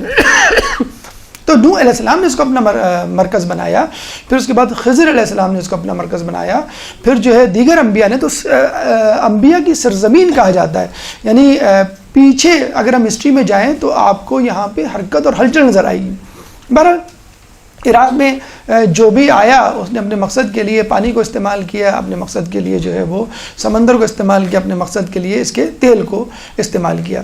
اس وقت اس کے 18 پروونس ہیں, جس میں ہم نے بتایا آپ کو کربلا ایک پروونس ہے, نجف ایک اپنا ایک پروونس ہے, بغداد جس میں کاظمین واقع ہے وہ ایک اپنا پروونس ہے. اب آئے نجف کی طرف. نجف کے اطراف میں پہلے عیسائی رہا کرتے تھے, مسلمان نہیں تھے. مسلمانوں کی آمد سے پہلے عیسائیوں کا شہر تھا, اور حیرہ جو شہر تھا وہ نجف کے برابر میں واقع, ہم نے آپ کو بتایا پڑوس میں. ابھی بھی وادی اسلام کی کچھ قبریں جب کھودی جاتی ہیں مردے کو دفنانے کے لیے تو عیسائی لوگوں کی قبریں نکلتی ہیں اور اس میں سے صلیب برآمد ہوتی ہے. مسلمانوں نے جیسے ہم نے بتایا کہ ہارون رشید کے زمانے میں اس کی طرف توجہ ہوئی, اور اس کی طرف توجہ ہونے کے ساتھ ساتھ یہاں پر جب تشیع کا زور ہوا, یعنی مولا علی کی قبر مبارک جب دریافت تھی اور لوگ آنا شروع ہوئے, تو دشمنان اہل بیت بھی سرگرم عمل ہو گئے. 18ویں صدی میں وہابیوں نے عبد الوہاب کی سرکردگی میں انگلینڈ اور فرانس کی آشیرواد میں کئی اٹیکس کیے, اور اتنے اٹیکس کیے اور اس بے دردی سے قتل عام کیا کہ بالکل جسے کہتے ہیں جو کربلا میں ہوا اس سے پہلے چھوٹی چھوٹی کربلائیں اور اسی انداز کے کام تشدد ہوتا رہے. مثلا دریائے فرات سے جو نہر آیا کرتی تھی اس کو یہ لوگ بند کر دیا کرتے تھے. مطلب 30,000 آبادی ہوا کرتی تھی, جب وہ حملہ کرتے پانی بند کرتے تو فقط 3 آبادی رہ جاتی. پھر جب وہ چلے جاتے دوسرے لوگ آتے, جیسے ایران کے بادشاہ شاہ صفوی کا جو خاندان تھا اس کے بڑے احسانات ہیں. اس نے حرم مطہر کی تعمیر میں, خود نجف اشرف کی تعمیر میں بڑا حصہ لیا ہے. تو وہ باقاعدہ انہوں نے نہر کھودی فرات سے جو نجف آتی تھی, تو آبادی ایک دم سے 60,000 ہو گئی. تو آپ نے دیکھا عجیب پارا صفت تاریخ ہے نجف کی, کبھی اتنے زیادہ لوگ, کبھی ایک دم سے کم لوگ, کبھی لوگوں کا جھکاؤ نجف کی طرف, کبھی جو ہے وہ نجف سے فرار, بالکل مولا علی کی شخصیت کی طرف. خیبر اور خندق میں جو ہے مولا علی کے آگے پیچھے کہ مولا علی کچھ جوہر دکھائیں گے تو ہمیں مال غنیمت ملے گا, اور جب رسول اللہ کا انتقال ہوتا ہے تو مولا علی سے بالکل منہ پھیر لیتے ہیں کہ سلام کا جواب بھی نہیں. جب خلافت ملتی ہے تو فوراً آ جاتے ہیں کہ ہمیں بھی کچھ منصب دے دیجئے, اور پھر جو ہے الزام لگا کر ان کے خلاف لشکر کشی. تو عجیب و غریب ہے, کسی نے جو ہے ان کو خدا سے ملایا اور کسی نے جو ہے ان کو کافر قرار دیا, نعوذ باللہ. تو اس طرح نجف کا بھی یہی حال ہے, کسی نے جو ہے اپنی پوری دشمنی اتاری ہے اور کچھ تو خون کا بازار گرم کیا, اور کس نے جو ہے اس کو ہمیشہ اپنا مسکن بنا کے چھوڑا. اس وقت موجودہ نجف اگر آپ جائیں گے تو حرم کے آس پاس 4 علاقے ہیں. جو نارتھ ایریا ہے وہ عمارہ کا علاقہ کہلاتا ہے, اور جو نیچے کا علاقہ ہے ساؤتھ کا وہ جو ہے براق یا حویش کہلاتا ہے. یہ آپ کو محلے ملیں گے 4. نجف کا جو حوضہ علمیہ ہے, جیسے ہم نے بتایا اس کی بڑی امپورٹنس ہے اپنے طور پہ تاریخی اعتبار سے ہٹ کر. سب سے پہلے جو نجف اشرف کو مولا علی کی بات کر رہے ہیں, جو شرف بخشا علمی اعتبار سے, وہ شیخ طوسی تھے. شیخ طوسی نے 5ویں صدی میں نجف کا رخ کیا. کیوں؟ سلجوقیوں نے حملہ کر دیا تھا قازمین بغداد پہ. 80,000 کتابیں ان کو اپنے استاد سید مرتضیٰ علم الہدیٰ سے ملی تھی, 80,000 کتابیں جلا دی. اب آپ اندازہ لگا سکتے ہیں کہ ہماری کتابیں اور ہمارے اثاثے کس طرح برباد ہوئے. ان کی کرسی ممبر جلا دیا گیا شیخ طوسی کا جو قازمین میں تھا, ان کے گھر کو جلا دیا گیا. چنانچہ وہ قازمین سے نجف آئے. اور آپ کو معلوم ہے ہمارے یہاں جو رول ہوتا ہے وہ یہ کہ جہاں مجتہد ہوگا وہاں شہر آباد ہوگا, جہاں جو ہے وہ عالم جائے گا وہاں اس کے پیچھے پورا شہر چلے. شیخ طوسی کے پیچھے پورا قازمین اٹھ کر آ گیا. شیخ طوسی اپنے زمانے کے وہ عالم دین تھے جن کے بارے میں کہا جاتا تھا ایک وقت میں ان کے درس میں فقط مجتہدین کی تعداد 300 ہوا کرتی تھی, جو مجتہد ہوا کرتے تھے. باقی تو اللہ وہ تو الگ بات ہے. تو شیخ طوسی کتنا بڑا نام ہے, آج بھی آپ کو کتابوں میں اگر شیخ نام مل جائے, ورنہ تو بہت سے شیخ مرزا انصاری گزرے ہیں, شیخ یعقوب کلینی گزرے ہیں, شیخ صدوق گزرے ہیں, لیکن جہاں بھی نام شیخ مل جائے اس کا مطلب ہے شیخ طوسی. تو بہرحال یہ آئے, انہوں نے یہاں پہ حوضہ علمیہ قائم کیا. اس کے بعد شیخ مقدس اردبیلی آئے, انہوں نے اس شہر میں 4 چاند لگائے اور لوگوں کی توجہ اس طرف ہوئی. اس کے بعد شیخ مرتضیٰ انصاری آئے, سید مہدی بحر العلوم آئے, کاشف الغطاء آئے. ان کی وجہ سے لوگوں کی توجہ اور لوگوں کی رہائش اور لوگوں کی جو احسانات ہیں اور جو لوگوں کی تعمیر و ترقی میں حصہ ہے وہ لوگوں کے سامنے آیا. اس کے بعد جب ایران کا حوضہ علمیہ قم قائم ہوا تو اس وقت آخوند خراسانی اور آیت اللہ نائینی, آخوند خراسانی شیخ مرزا انصاری کے شاگرد تھے. شیخ مرزا انصاری کی 2 کتابیں رسائل و مقاصد حوضہ علمیہ میں پڑھائی جاتی ہیں, اور تیسری کتاب اور مجموعی طور پہ حوضے کی آخری کتاب جس کے بعد آپ کو درس خارج میں جانا ہوتا ہے, وہ کتاب ان کے شاگرد آخوند خراسانی نے لکھی. تو آخوند خراسانی اور آیت اللہ نائینی نے یہاں آ کر حوضے کو سنبھالا اور یہاں کی جو ہے وہ بساط کو درست کیا اور مزید اس کو آرگنائز اور منظم کیا. تو ہم نے دیکھا کہ جب نجف کو ضرورت پڑی قم نے لبیک کہا, اور جب قم کو ضرورت پڑی تو نجف نے لبیک کہا. تو اس طرح یہ دونوں علمی گہوارے اور علمی مراکز جو ہے ہمیشہ پھلتے پھولتے رہے ہیں. مطلب اگر مومنین کو, علماء کرام کو, مجتہدین کو نجف میں موقع ملا, انہوں نے یہاں پہ اپنے جوہر دکھائے. قم میں موقع ملا, وہاں پہ جوہر دکھائے. جہاں میں اہل ایمان صورت خورشید جیتے ہیں, ادھر ڈوبے ادھر نکلے, ادھر ڈوبے ادھر نکلے. تو یہی حال علماء کا, مجتہدین کا اور مومن کا بھی ہونا چاہیے کہ وہ اپنے اعمال کو جگہوں سے مخصوص نہ کرے کہ میں مسجد میں ہوں, مدرسے میں ہوں تو نیکوکار بنوں گا, اور اگر میں گلی کوچوں میں ہوں گا, رشتہ داروں میں محفل میں ہوں گا تو نیکوکار نہیں بنوں گا. یہ ایک غلط پالیسی ہے. آپ کو ہمہ وقت علم دین کی تڑپ رکھنی ہے, علم دین کو پھیلانے کے لیے کوشش کرنی ہے. اب آ جائے فضیلت نجف. کیا نجف خود مولا علی کی تدفین سے پہلے کوئی اہمیت رکھتا تھا؟ کیونکہ ہمارے ائمہ, ہمارے معصومین اہل بیت جب بھی کوئی کام کرتے ہیں اس میں کوئی علت ہوتی ہے. کیا مولا علی نے فقط ایسے ہی اس کو منتخب کر لیا تھا, یا واقعی اس میں کوئی خوبی تھی جو مولا کو نظر آئی اور پھر وہاں پہ گئے؟ کیونکہ مولا اکثر کہا کرتے تھے, اے نجف تو تیرا ظاہر کتنا خوبصورت ہے, تیرا باطن کتنا دل آویز, اور کاش میری قبر تیرے ہاں بنے. خود مولا کہا کرتے تھے. اس میں کیا خوبی تھی کہ جس کی وجہ سے مولا علی نے شہر نجف کو اپنی آخری آرام گاہ کے طور پہ منتخب کیا؟ ایک درود پڑھ دیں محمد والے محمد.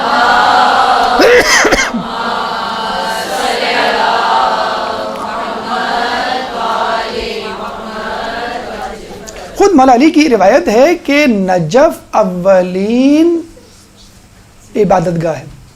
جب فرشتوں کو کہا گیا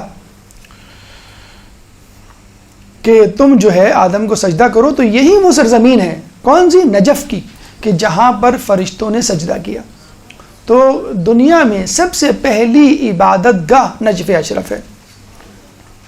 پھر کہتے ہیں کہ روزانہ 70,000 فرشتے بیت المعمور کا طواف کرتے, پھر نیچے بیت اللہ کا طواف کرتے, پھر یہی 70,000 فرشتے مسجد نبوی جاتے, وہاں قبر رسول کا طواف کرتے, پھر یہی فرشتے نجف اشرف جا کے حرم مطہر کا طواف کرتے. 70,000 فرشتے روزانہ ایسا کرتے ہیں, اور یہ سلسلہ قیامت تک جاری رہے گا. اس کے علاوہ ایک اور اہمیت, مودت اہل بیت کو اللہ تعالیٰ نے جب تقسیم کرنا چاہا تو سب سے پہلے آسمان نے لبیک کہا, اللہ نے اس کو اپنا عرش بنا لیا. اس کے بعد چوتھے آسمان نے لبیک کہا, اللہ تعالیٰ نے اس کو بیت المعمور سے شرف بخشا. اس کے بعد آخری یا دنیاوی یا 7ویں آسمان نے حامی بھری, تو اللہ تعالیٰ نے اس کو ستاروں سے مزین کیا. اس کے بعد مکہ مکرمہ نے حامی بھری, تو اللہ تعالیٰ نے اس کو اپنے بیت اللہ سے مشرف کیا. اس کے بعد یثرب نے, مدینۃ النبی نے لبیک کہا, تو اللہ تعالیٰ نے اس کو قبر مطہر رسول سے زینت بخشی. اور پھر آخر میں جب کوفہ نے لبیک کہا تو اللہ نے اس کو نجف اشرف میں مولا علی کی قبر سے شرف بخشا. یہ اللہم صلی علی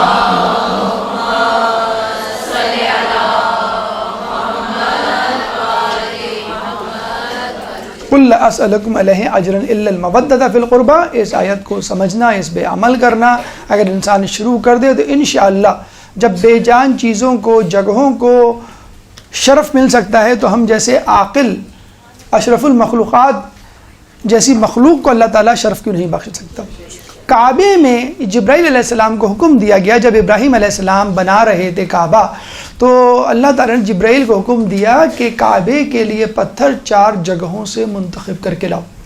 کوہ صفا جو وہیں واقع ہے, کوہ مروہ وہ بھی وہیں واقع ہے, اس کے بعد کوہ طور جو کہ نجف میں ہے, اور خود نجف اشرف کے پتھر. ان 4 جگہوں سے اللہ تعالیٰ نے خانہ کعبہ کے لیے پتھروں کو منتخب کیا اور پھر اپنا جو ہے بیت اللہ بنایا. ایک اہمیت نجف کی اس لیے ہے کہ ملکیت ابراہیم علیہ السلام کی جگہ جاگیر. خود مولا علی نے اپنے زمانے میں 40,000 درہم دے کر اس کو خریدا اور کچھ گواہ بنائے. تو لوگوں نے کہا, جو گواہ بنے تھے کہ مولا آپ اس بنجر زمین کے لیے 40,000 درہم کیوں خرچ کر رہے ہیں؟ تو آپ نے کہا تمہیں نہیں معلوم کہ قیامت کے دن 70,000 افراد محشور ہوں گے جو بلا حساب جنت میں جائیں گے، میں چاہتا ہوں وہ افراد میری ملکیت میں سے ہوں.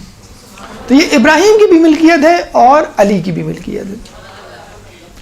اللہ تعالیٰ نے موسیٰ علیہ السلام کو کلیم اللہ اسی سرزمین پہ بنایا، عیسیٰ مقدس کو مقدس اسی سرزمین پہ بنایا، ابراہیم کو خلیل اللہ اسی سرزمین پر بنایا، اور رسول اللہ کو اپنا حبیب اسی سرزمین پر قرار دیا.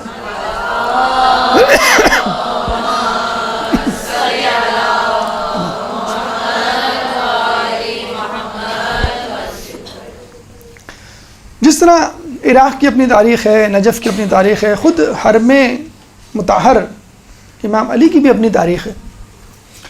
علی کی قبر ایک عرصے تک گمنام تھی. جیسے ہم نے بتایا پہلے کہ بی بی سیدہ کی قبر تو اب تک گمنام ہے، علی کی بھی قبر ایک عرصے تک گمنام تھی. مطلب پتنی کیسی امت ہے، ایک کی قبر کو ایک عرصے تک گمنام رکھا گیا، اس کی زوجہ کی قبر کو اب تک گمنام، پھر ایک کی لاشیں پہ کو پامال کیا گیا گھوڑے سے، اور ایک کے جنازے پہ تیر برسائے گئے. اور اگر یہ آیت نہ ہوتی قُلْ لَا أَسْأَلُكُمْ عَلَيْهِ أَجْرًا إِلَّا الْمَوَدَّةَ فِي الْقُرْبَى، اگر یہ آیت نہ ہوتی کہ میں تمہیں تاکید کرتا ہوں، اجر رسالت یہی ہے کہ میرے گھر والوں سے محبت کرو، اگر یہ آیت نہ ہوتی تو امت کیا کرتی. عجیب امت ہے کہ اپنے محسنین کو زندگی کے بعد بھی نہ بخشا. تو مولا علی کی قبر کو گمنام رکھا گیا. مولا نے بعد وصیت کی تھی کہ میرے جنازے کو پیچھے سے پکڑنا، آگے سے نہ پکڑنا، آگے سے فرشتے پکڑیں گے، وہ جہاں لے جائیں بس وہاں چلتے چلے جانا.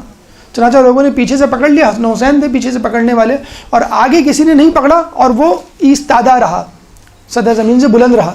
تو وہ جہاں جاتا جنازہ اور لوگ اس کے پیچھے پیچھے چل جاتے. بہت کم لوگ تھے، بہت ہی جسے کہتے ہیں مخلصین اس میں شامل تھے.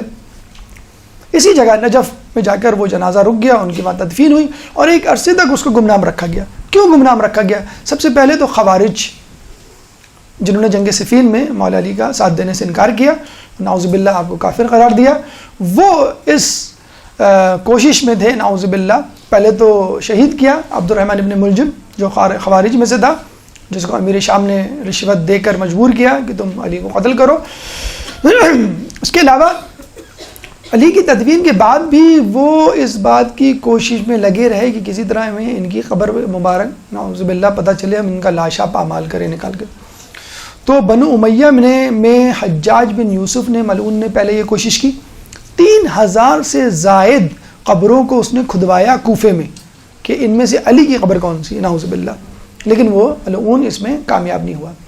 بنو عباس کے دور میں داؤد عباسی ایک بادشاہ گزرا 132 ہجری میں. اس نے قبر دریافت ہونے کے بعد اپنے تو دریافت ہو گئی تھی ہارون رشید کے بعد، تو اپنے غلاموں کو کہا کہ جاؤ نعوذ باللہ قبر کشی کرو اور لاش کو پامال کرو. تو یہ غلام گئے، 5 ہاتھ انہوں نے قبر کو کھودا، اندر گئے تو بہت بڑا سا پتھر، اس پہ ضرب لگا رہے ہیں تو کوئی اثر ہی نہیں ہو رہا. تو جو سب سے طاقتور غلام تھا حبشی غلام، اس کو بولا کہ تم دوڑو اس کو. اس نے آ کے ضربے لگائیں، 2-4 ضربے لگائیں اور ہانپ گیا. ہانپنے کے بعد رونے لگا، بلبلانے لگا، ایک دم سے قبر سے باہر آیا تو اس کے جسم سے گوشت کے ٹکڑے گر کے کٹ کے گرنے لگے. لوگوں نے فوراً جا کے داؤد عباسی کو بتایا کہ بھئی اس کے ساتھ تو یہ ہوا ہے. تو اس نے فوراً کہا کہ کسی کو بتانا مت کہ یہ میں نے کہا تھا یا تم لوگوں نے ایسی حرکت کرنے کی کوشش کی، بلکہ الٹا جا کر مقبرے کی از سر نو تعمیر کی تاکہ لوگوں کو یہ تاثر دے سکے کہ میں تو علی کا چاہنے والا ہوں. یہ بالکل ویسے ہی ہے کہ جو مامون رشید نے کیا تھا، باپ کو قتل کر کے بیٹے کو جو ہے وہ اپنا ولی عہد بنا دیا. تو اگر بنو امیہ بنو عباس کے لوگ کہیں کوئی فیور کرتے ہوئے نظر آتے ہیں تو اس کے پیچھے کوئی سیاسی چال ہوا کرتی ہے. اس کے علاوہ خود عرب قبائل سے خطرہ تھا. یہ ایک عجیب خطرہ تھا عرب قبائل سے. کیوں؟ مولا علی اپنے سامنے آنے والے کو اسلام کی دعوت دیا کرتے تھے، نہیں قبول کرتا تھا تو تلوار سے 2 ٹکڑے کر دیا کرتے تھے. ٹھیک، اب ظاہر سی بات ہے کہ جس جنگ میں وہ شریک ہوتے مین آف دا میچ، سب سے زیادہ جو مقتول تھے وہ ان کے ہاتھوں ہی واصل جہنم ہوتے. تو عرب قبیلے کا کوئی قبیلہ ایسا نہیں چھوڑا. عرب قبائل میں کوئی ایسا قبیلہ نہیں تھا کہ جس کے افراد میں سے کچھ افراد کو مولا علی نے نہ قتل کیا ہو. یعنی ہر قبیلے کا مشترکہ دشمن علی کی ذات تھی. تو عرب قبائل سے ان کو خطرہ تھا کہ عرب قبائل، اچھا یہ بھی میں آپ کو بتا دوں کہ ٹھیک ہے آپ کہیں گے بھئی رسول اللہ کی آمد کے بعد تو مسلمان ہو گئے تھے، رسول اللہ کی آمد کے بعد مسلمان تو ہوئے تھے، لیکن کیسے مسلمان ہوئے تھے؟ سفیان جیسے فتح مکہ کے بعد زیادہ تر لوگ کیوں مسلمان ہوئے تھے؟ مجبوری میں مسلمان ہوئے تھے، اور جب انہوں نے دیکھا کہ اسلام لانے میں فائدہ ہے تو اسلام لے آئے مجبوراً، ورنہ تو واپس پلٹ جاتے، اور جن کو حکومت نہیں ملی وہ واپس پلٹ گئے۔ خود شبلی نعمانی نے اپنی کتاب الفاروق میں لکھا ہے کہ رسول اللہ کے انتقال کے بعد عرب قبائل میں کوئی ایسا قبیلہ نہیں تھا کہ جس کا کوئی نہ کوئی فرد مرتد نہ ہو گیا ہو واپس۔ تو آپ نے دیکھا کہ لوگوں نے رسول اللہ کے انتقال کے بعد کس طرح اپنا رخ پھیرا، تو عرب قبائل سے تھا خطرہ۔ تو اس زمانے میں اس کا قصہ انشاءاللہ ہم آگے جا کے تفصیل سے سنائیں گے، لوگ جو ہے پوچھا کرتے تھے، کیونکہ دیکھیں نا جس طرح شہروں میں تنظیموں میں ایک عروج ایک زوال آتا ہے، کراچی میں رہنے والے تو جانتے ہوں گے عروج اور زوال آتا ہے، پاکستان میں رہنے والے ان کی سیاست کو واقف ہوں گے، تو جب قبائل کو عروج آتا تھا تو وہ پوچھا کرتے تھے کہ ہمارے دشمن کون کون گزرے ہیں، فلاں فلاں فلاں فلاں، ان کی قبریں کہاں ہیں، تو ان کی قبروں پہ جا کے ان کی قبروں کو پامال کیا کرتے تھے۔ بنو عباس نے بنو امیہ کی کئی قبروں کو بادشاہوں کو نکال کے، بلکہ تاریخ تو کہتی ہے کہ بنو عباس نے بنو امیہ کے ہر بادشاہ کی قبر کے لاشیں کو نکال کر پامال کیا سوائے عمر بن عبدالعزیز کے، اور اس کے بارے میں ہمارے علماء فرماتے ہیں کہ یہ وہ واحد بادشاہ تھا بنو امیہ کا جس نے علی پہ لعنت رکوائی، شاید اس وجہ سے اس کی لاش کی بے حرمتی ہونے سے رک گئی۔ بہرحال تو یہ مولا علی کو خدشہ تھا، چنانچہ انہوں نے جو ہے وہ اپنی قبر کو گمنام رکھا۔ اور اچھا یہ بھی دیکھیں کہ قبر جو ہے اس کا انکشاف دشمنان اہل بیت ہی میں سے ہوا، اور حدیث رسول موجود ہے، اس میں کوئی حیران ہونے کی بات نہیں ہے کہ اللہ تعالیٰ بسا اوقات دین کا کام نیک بدکار فاسق و فاجر سے بھی کرواتا ہے۔ ہارون رشید ایک دفعہ شکار کے لیے گیا تو اس کو ہرن اور زیبرے نظر آئے، زیبرا، تو وہ بڑا خوش ہوا۔ ہرن تو بہت زیادہ اہم چیز شکار کے لیے مانی جاتی ہے، زیبرا مفقود تھا، تو اس نے اپنے کتے، شکاری کتے پیچھے لگائے اور گدھ کو اڑایا کہ جاؤ پکڑو، تو کچھ دیر گئے تو یہ جو ہرن تھا اور زیبرا تھا یہ جا کے نا ٹیلے پہ جا کے کھڑے ہو گئے۔ اب وہ پریشان کہ کتا نہ آگے جا رہا ہے نہ گدھ حملہ کر رہا ہے، جیسے ڈر رہے ہوں اس جگہ سے، جائیں گے تو کوئی ضرر پہنچے گا، مر جائیں گے، کچھ ہو جائے گا۔ تو کافی دیر جب گزر گئی تو اس نے وہاں پہ موجود ایک شخص کو پوچھا جو وہاں کا رہائشی لگتا تھا کہ کیا مسئلہ ہے، یہ کتے اور یہ گدھ آگے کیوں نہیں جا رہے، لیکن ہرن اور زیبرا تو وہاں کھڑے ہوئے ٹیلے پہ۔ تو پھر اس نے بتایا یہ مولا علی کی خبر ہے۔ جب اس کو پتہ چلا تو اس نے کہا یہ تو بڑا اچھا موقع ہے اپنے آپ کو خاندان اہل بیت سے محبت کرنے والا ظاہر کرنے کے لیے، تو اس نے پہلی مرتبہ باقاعدہ قبر تعمیر کی، زری بنائی اور مزار بنایا، اور عام لوگوں کے لیے اس کو کھولا۔ پہلی مرتبہ جو ہے لوگوں کو پتہ چلا کہ یہاں پہ مولا علی کی قبر ہے، اور پھر عام لوگوں نے وہاں پہ آنا جانا شروع کیا۔ پھر اس کے بعد بہت سارے لوگ تھے جنہوں نے مولا علی کے حرم مطہر میں تعمیرات میں حصہ لیا۔ ویلم، موصل، طبرستان، یہ وہیں کے علاقے ہیں کہ شیعہ جو تھے، ویلم، طبرستان اور موصل کے شیعہ، انہوں نے آ کے ان کی قبر مبارک پہ کسی نے گنبد تعمیر کرایا، کسی نے زری، کسی نے قبر کو کشادہ کیا، کبھی حرم وسیع کیا۔ لیکن شاہ صفوی اسماعیل صفوی خاندان کا بڑا کنٹریبیوشن ہے ایران کے، بلکہ انہوں نے عثمانیہ سلطنت جو اس وقت موجود تھی اور ایران میں صفوی خاندان تھا، انہوں نے کہا بھی تھا عثمانیہ سلطنت کو کہ آپ نجف ہمارے حوالے کر دیں، ہم سنبھال لیں گے، ہم اس کو دیکھ لیں گے۔ جیسے حج ایک زمانے میں ترکوں کے انڈر میں تھا، آپ کو یاد ہوگا، اور وہ ٹیک کیئر کرتے تھے۔ اور ایک خبر یہ بھی آئی ہے کہ ابھی اس وقت سعودی عرب کی معیشت اتنی بری طرح بدحالی کی طرف جا رہی ہے کہ انہوں نے ترکی سے ریکویسٹ کی تھی کہ آپ حج سنبھال لیں دوبارہ فار دا ٹائم بینگ، لیکن خود ترکی کی جو سیاسی صورتحال ہے وہ اس بات کی اجازت نہیں دیتی کہ وہ حج کو ٹیک کیئر کریں۔ تو ترکوں سے یعنی سلطنت عثمانیہ سے ریکویسٹ کی تھی شاہ اسماعیل نے کہ یہ نجف ہمیں دے دو اور جتنی قیمت چاہیے لے لو۔ تو اس زمانے کے ترکی وزیر یا عثمانی وزیر نے کہا تھا کہ نجف کا ایک پتھر ہمیں 1,000 لوگوں سے زیادہ عزیز ہے، نجف تو کیا ہم ایک پتھر بھی نہیں دیں گے۔ بہرحال جب ان کی قبر مبارک دریافت ہوئی تو لوگوں کی جو سوئی ہوئی محبت تھی مولا علی سے وہ جاگ اٹھی۔ جس طرح خلیفہ سویم کے بعد ایک دم سے لوگوں کے دلوں میں مولا علی کی خلیفہ محبت جاگ اٹھی. اس طرح ان کی قبر کے انکشاف ہونے کے بعد لوگ جوق در جوق یہاں پہ آیا کرتے تھے, زیارت کیا کرتے تھے, اور جو بھی اپنی تعلیمات, جو بادشاہ اپنے اپنے حساب سے اس کی تعلیم و ترقی میں حصہ لے سکتا تھا. شاہ صفوی اس وجہ سے بھی بہتر ہیں کہ عبد الوہاب نے اپنے ٹولے کی سرکردگی میں کئی حملے کیے 18ویں صدی میں, اور اتنا قتل و غارت کیا کہ صرف کربلا میں 12 ہزار افراد کو موت کے گھاٹ اتار دیا. اور نہ صرف قتل و غارت بلکہ پانی تک روک لیا کرتے تھے. تو یہ شاہ صفوی نے باقاعدہ فرات سے ایک نہر کھدوائی جو کہ نجف آیا کرتی تھی. تو حرم مطہر کی تعمیر میں انہوں نے بہت حصہ لیا. اس وقت بھی اگر آپ جائیں تو وہاں پہ عراق کے بعد جو قوم آپ کو مینجمنٹ میں, انتظامیہ میں نظر آئے گی وہ ایرانی افراد ہیں. پھر جب شاہ صفوی سلطنت عثمانیہ کا دور ختم ہوا تو پھر صدام ملعون کا دور شروع ہوا, اور اس نے کوئی دقیقہ فروز گزاشت نہیں کیا وہاں کے جو زائرین تھے ان کو ڈرانے دھمکانے میں. ایک دور تو یہ تھا کہ اگر کوئی وہاں جاتا تھا تو وہ اپنے آپ کو اکیلا پاتا تھا.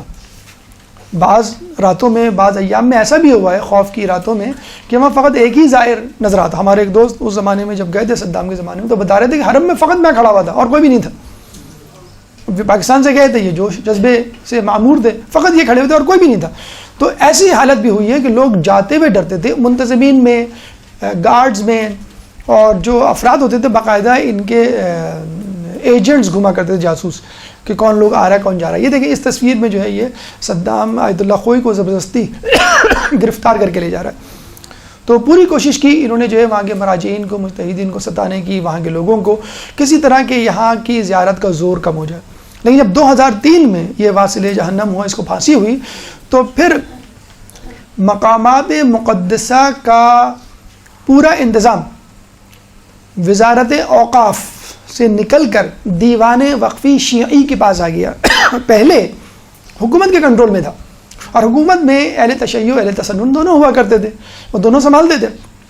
لیکن اب یہ شرط رکھی گئی ہے کہ تمام عراق کے تمام مقامات مقدسہ میں فقط شیعہ افراد جو ہوں گے اور وہی انتظام سنبھالیں گے. تو دیوان وقفی شیعی کے بعد سے ایک دم سے انقلابی تبدیلی آئی ہیں. آپ جا کے دیکھیں وہاں کتنی سہولیات ہو گئی ہیں, اسپیشلی جو ابھی 2-4 سال کا وقت جو گزرا ہے, بالکل کچھ عرصے میں آپ دیکھیے گا مکہ مدینہ کو فیسلٹیز وائز بالکل بیٹ کر دے گا, پیچھے چھوڑ دے گا. تو اچھا یہ بھی خوشخبری ہے کہ ابھی جو زری لگی ہوئی تھی مولا کی قبر مبارک پر, اس کو ہندوستانی اور چینی کاریگروں نے تیار کیا تھا. تو یہ بھی ہمارے لیے ماشاءاللہ ایک اچھی بات ہے, ہمارے لیے ایک سعادت ہے. لیکن ابھی تقریباً یہ بات ہوگی 1 مہینے پہلے کی, اسی مہینے جنوری کے مہینے میں آپ نے بھی سنا ہوگا 70 سالہ پرانی زری کو ہٹا دیا گیا ہے اور نئی زری لگائی ہے جو اس سے بھی زیادہ بہت زیادہ خوبصورت ہے. ابھی جو زری لگی ہے وہ 70 سالہ پرانی زری کے مقابلے میں لگی ہے اور اسی مہینے لگی ہے. اب آئیے نجف کی اہمیت کو دیکھنے کے بعد خود امیر المومنین کی زیارت کے کیا فضائل روایات میں مرقوم ہیں. ایک درود پڑھ دیں محمد والے محمد. اللہم صلی علی محمد. مولا کی پیدل زیارت کربلا کے حوالے سے آپ نے سنا ہوگا. خود مولا کی پیدل زیارت اگر کوئی کرے, ہر قدم کے بدلے 1 حج 1 عمرے کا ثواب, اور اگر واپس بھی پیدل آئے تو ہر قدم کے بدلے 2 حج 2 عمرے کا ثواب. اب کہاں ہیں وہ لوگ جو کہتے ہیں ہوٹل کتنا قریب ہے؟ ہوٹل قریب ہونا چاہیے. آپ دیکھیں تو آپ کو کتنے حج مل رہے ہیں. آپ جو ہے ہوٹل قریب لے کے کیا کریں گے؟ دور ہوٹل ہے تو اچھا ہے, جب پیدل جائیں گے تو زیادہ ثواب ملے گا, اور قریب ہوگا تو کم ثواب ملے گا. تو مولا نے ہمارے لیے, ائمہ نے ہمارے لیے ہماری مشکل میں بھی ہر مشکل کا ایک جو ہے عظیم ثواب رکھا ہے. دیکھیں اللہ تعالیٰ اور معصومین ہمارا کیا کہتے ہیں پردہ کتنا رکھتے ہیں. ماہ رمضان میں کیا ہوتا ہے, آپ تھک جاتے ہیں سو جاتے ہیں, پھر تھک جاتے ہیں پھر سو جاتے ہیں. امی کیا کہتی ہیں کہ بھئی بیٹا کیا پورا روزہ تم جو ہے وہ سوتے میں گزارو گا. ہم کیا کہتے ہیں فوراً, آپ کو معلوم نہیں سونا عبادت سانس تسبیح. تو ہم جیسے نکموں کی اللہ نے لاج رکھ لی, رسول اللہ نے پردہ پوشی کر لی, ہم سوتے اور آرام کرتے ہیں اپنی کاہلی اس کی وجہ سے، لیکن بڑے فخر سے کہتے ہیں آپ کو معلوم نہیں اس کا کتنا بڑا اجر ہے۔ اب سنیے ان لوگوں کے بارے میں جو سستی کاہلی میں حرم نہیں جاتے اور ہوٹل سے چپکے بیٹھے ہیں، وائی فائی سے کھیلتے رہتے ہیں، یا اے سی روم میں بیٹھے رہتے ہیں، یا ڈائننگ ہال میں بیٹھے رہتے ہیں۔ حرم کے قرب و جوار میں، یعنی قرب و جوار کا مطلب ہوٹلز میں ایک رات بسر کرنے کا کیا ثواب ہے آپ کو معلوم ہے؟ کتنی مہینوں کی، کتنے سالوں کی عبادت کا ثواب ہوگا؟ 700 سال کی عبادت کا ثواب ہے۔ فقط ایک شب اپنے ہوٹل میں گزارے ہیں، آپ سو کے آ رہے ہیں، آپ کچھ نہیں کر رہے ہیں، تھک گیا بھائی میں ہوٹل جا رہا ہوں، عبادت نہیں کرو گے؟ نہیں، اگر تمہیں معلوم نہیں ہوٹل جا کے مجھے 700 سال کی عبادت کا ثواب ملے گا۔ لیکن اب آپ یہ سوچیں، تھوڑا سا اس کو پازیٹیولی لیں، کہ جو حرم کے قرب و جوار میں رہے 700 سال کی عبادت کا ثواب ایک سال میں پائے، جو حرم کے اندر رہے وہ کتنا ثواب پائے گا؟ اللہم صلی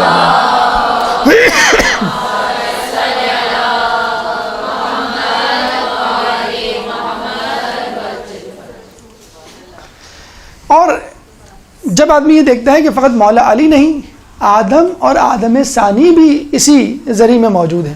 نوح علیہ السلام کو آدم ثانی کہا جاتا ہے۔ اچھا، کچھ لوگ پوچھتے ہیں کہ یہ کیا علت ہے 1,24,000 میں اللہ تعالیٰ نے انہیں کو چنا؟ تو کچھ لوگ بیان کرتے ہیں کہ آدم اول اور نوح علیہ السلام آدم ثانی، اور آدم یعنی مٹی سے بنا ہوا یا مٹی سے تخلیق کی ہوئی چیز، تو یہ دونوں مٹی سے بنے ہوئے تھے، اور علی ابو تراب۔ تو اب اندازہ لگا لیجئے کہ مولا علی کی انبیاء پہ کیسے فضیلت۔ تو یہ دونوں انبیاء مولا علی کی پائندی کے قریب، پائے اقدس کے قریب دفن ہے، اور خود انہوں نے یہ کوئی بائی چانس، کوئی انسیڈنٹ نہیں تھا، ایکسیڈنٹ نہیں تھا کہ بس ایک دم سے ہو گیا، کہ آدم علیہ السلام نے اور نوح علیہ السلام نے دونوں نے خواہش ظاہر کی تھی۔ اب مولا علی تو پیدا ہوں گے 14 کیا 5,000 10,000 سال بعد، انہوں نے خواہش ظاہر کی تھی ہمیں یہاں دفنایا جائے۔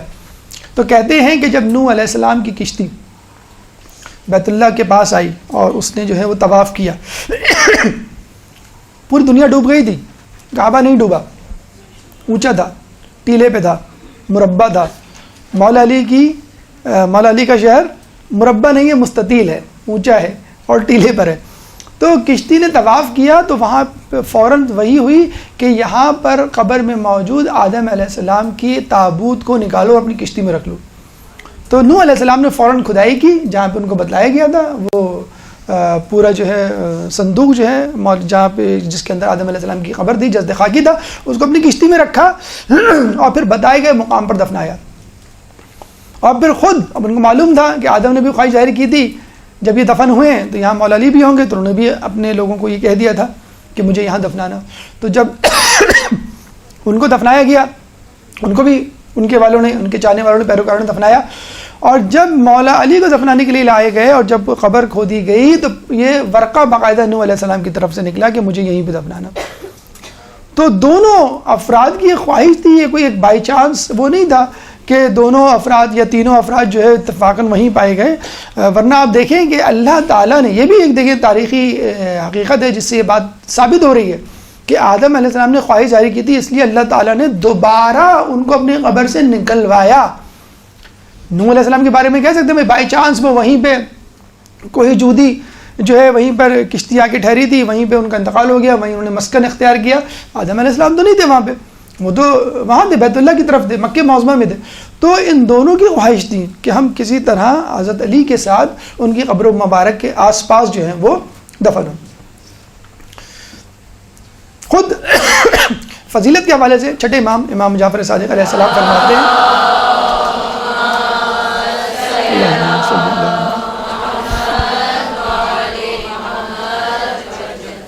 کہ تم لوگوں کو میں پشت کوفہ کی طرف جانے کے لیے سفارش کرتا ہوں کہ وہاں پہ ایک قبر ہے کہ اگر کوئی شخص اپنی کسی بھی بیماری کے ساتھ جائے گا تو شفا یاب ہو کر واپس پلٹے گا۔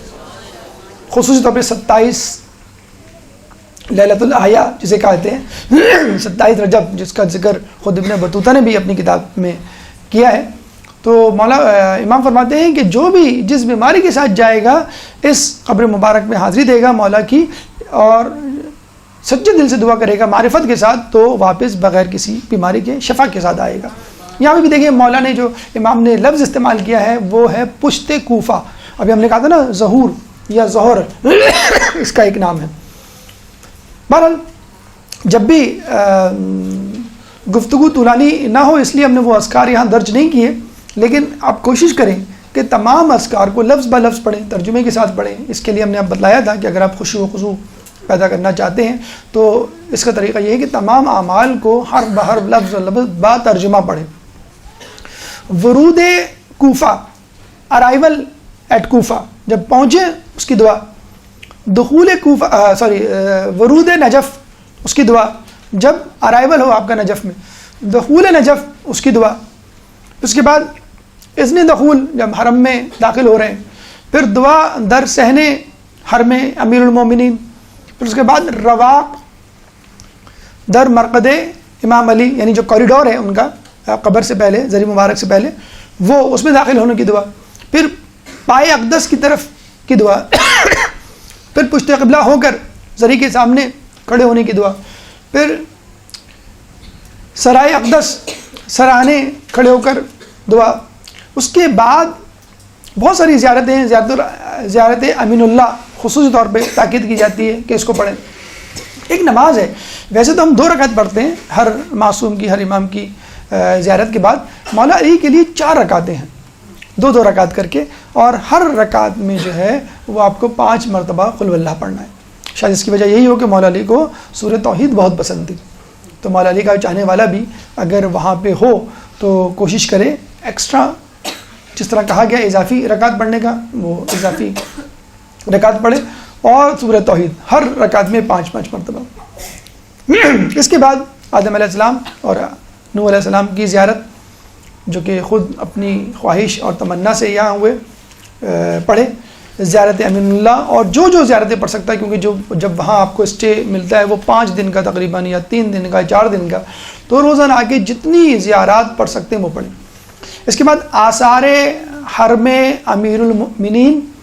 ہم حرم میں داخل ہو گئے، ہم نے زیارت پڑھ لی، آدم و نوح کی بھی زیارت سے فارغ ہو گئے، نماز زیارت سے بھی ہم سبق دوش ہو گئے. اب ہمیں ہوش آئے گا، اب جو ہے ہم آس پاس دیکھیں گے کہ مولا علی کے حرم کے آس پاس کیا کیا چیزیں ہیں. تو یہ انشاءاللہ تفصیل، یہ خود اپنا ایک درس ہے کہ آپ جب حرم میں داخل ہو گئے اور مولا کی زیارت پڑھ لی، اولین کام تو آپ کو یہی کرنا ہے. سب سے پہلے مولا کی زیارت، آدم علیہ السلام، نوح علیہ السلام کی زیارت. اس کے بعد آپ کو آگے پیچھے دائیں بائیں نظر دوڑانی ہے، کیا کیا چیزیں ہیں. 50 سے زیادہ علماء کی قبور ہے وہاں پہ، مدارس وہاں پہ موجود ہیں، اور بہت ہی جسے کہتے ہیں عبرت آمیز جگہیں موجود ہیں، جن کو دیکھ کے، جن کے تاریخی پس منظر میں جا کے آپ بہت کچھ سیکھ سکتے ہیں، بہت کچھ کسب کر سکتے ہیں انشاءاللہ. آثار حرم امیر المؤمنین، یعنی حرم امیر المؤمنین کے اندر کیا کیا چیزیں موجود ہیں، اس کا تذکرہ انشاءاللہ آئندہ درس میں ہوگا. اس کے بعد اطراف حرم مومنین کا تذکرہ ہوگا. اس کے بعد ڈسٹنٹ زیارات، جیسے کوفہ میں مسجد، خود کوفے کی مسجد ہے، مسجد سہلہ ہے، اور پھر دیگر اصحاب امیر المومنین انشاءاللہ. اللہ تعالیٰ سے دعا ہے کہ جو کچھ پڑھا سنا اس پہ عمل کرنے کی توفیق عطا فرما. ہم سب کو زیارت عراق نشو اشرف کرنے کی توفیق عطا فرما. ہماری زیارات کو قبول فرما. ہمیں اہل بیت کے نقش قدم پر چلنے کی توفیق عطا فرما. قیامت کے دن ہمیں ان کی شفاعت سے بہرہ مند فرما. امام کے ظہور میں تعجیل فرما. ہمیں ان کے انصار و اعوان میں شامل فرما. ربنا تقبل منا انک انت السمیع العلیم وتب علینا انک انت التواب الرحیم برحمتک یا ارحم الراحمین. يا مولا